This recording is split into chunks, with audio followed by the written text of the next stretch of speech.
Ladies and gentlemen, welcome to the right time. A Wave original. This is a YouTube exclusive coming off the heels of the news that D'Angelo died of pancreatic cancer at the age of 51. This news came out on Tuesday. And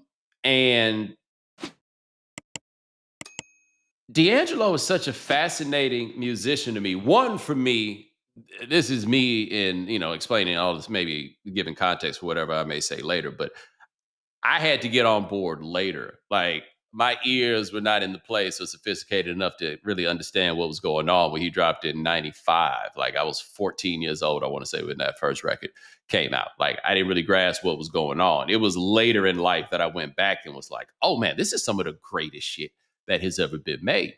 And in the intervening time period, there could be, like, for me, a certain measure of difficulty of getting on board because the praise that surrounded him could often feel so hyperbolic that it wasn't just for me a matter of getting on with the music. It became well, what about what these other people are saying? With an element of too cool for school, that winds up being tied to it. I get a little older and I start thinking about things a little differently. And part of it is the music part, which we can, get to in more granular terms, perhaps a little bit later. But the reason that I'm recording this right now is not because of any like technical form of musical criticism.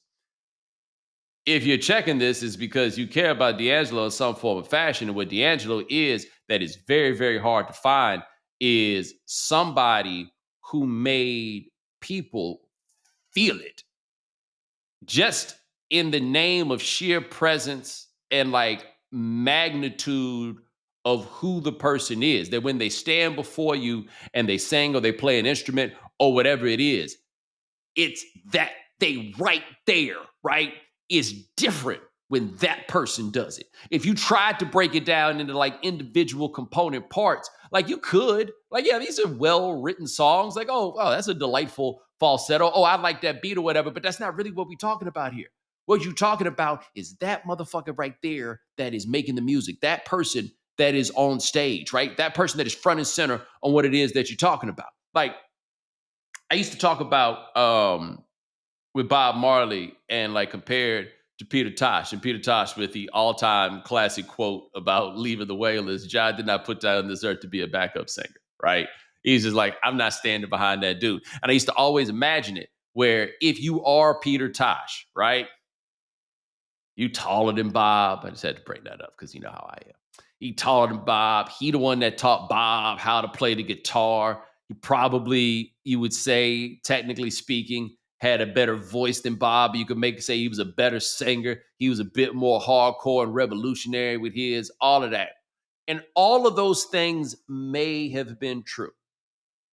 And Peter probably would have blamed a lot of it to skin shade and ancestry.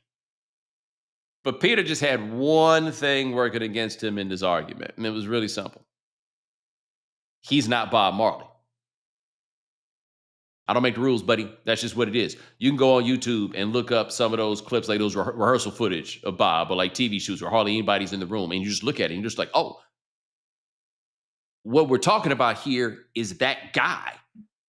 It's about whatever happens when he opens his mouth. It's about whatever happens when he moves or when he strums that guitar, whatever it is. There are just some people who have that presence where it just comes down to it's that guy. D'Angelo put out 3 albums from 1995 on.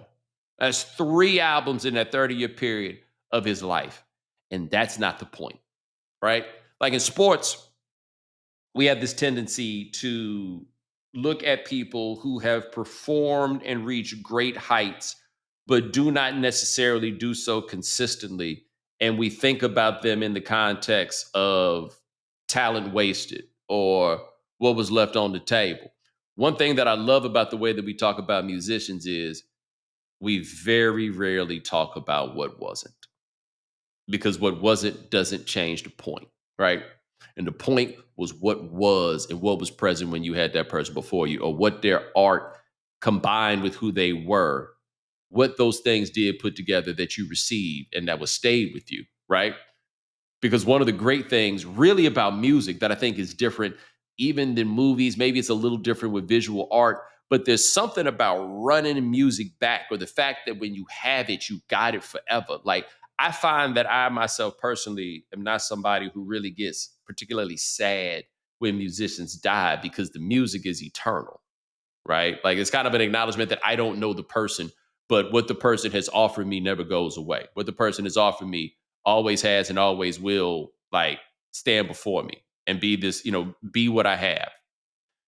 And that's the thing about somebody like him. And there are other examples. Jimi Hendrix only made 3 albums, for example, but it's never about what wasn't. It is about what was. Now, if you want to talk about the music and what was, this is for me about D'Angelo.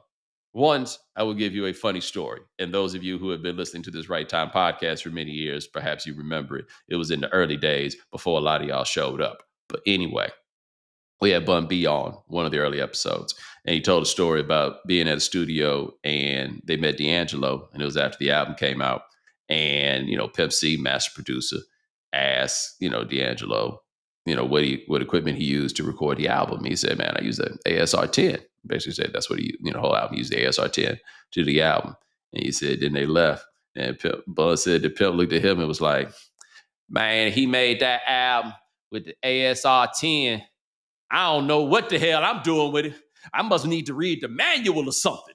Like he just couldn't believe that dude made an album on Brown Sugar that sounded that good with this piece of equipment that I'm sure he thought that he was very good at using, right? Brown Sugar is the D'Angelo album for me. That is my joint. I can appreciate the simplicity of basically just him and Bob Power in the studio making it work. Like I feel like it's the most undistilled version of like the vision of what was coming out of D'Angelo's mind is what you get on that first album. I understand why people stay in Voodoo. And I mean it bangs. And it certainly has some individual jams that are just unreal. But the thing for me about Brown Sugar is one, it is the straight line for me with D'Angelo. As I think that it's easy to see, like, or hear, like a measure of Sly Stone, and obviously, like, the Prince influence is there. But the straightest line to me is from Curtis Mayfield to him, right? Like that's the one that I hear. I hear it in terms of kind of the gospel influence. I hear it to a degree in terms of not even so much in terms of the themes, but there's always like a groundedness to Curtis that was always there in the ways that they write love songs and kind of I feel like kind of the auditory aesthetic or the ways that they talk about women is real simple and like very rarely soaring, right? Like it's right there in front of you type of stuff. Um, I hear that. Higher is the joint on that one for me. That is the best one because it gets to that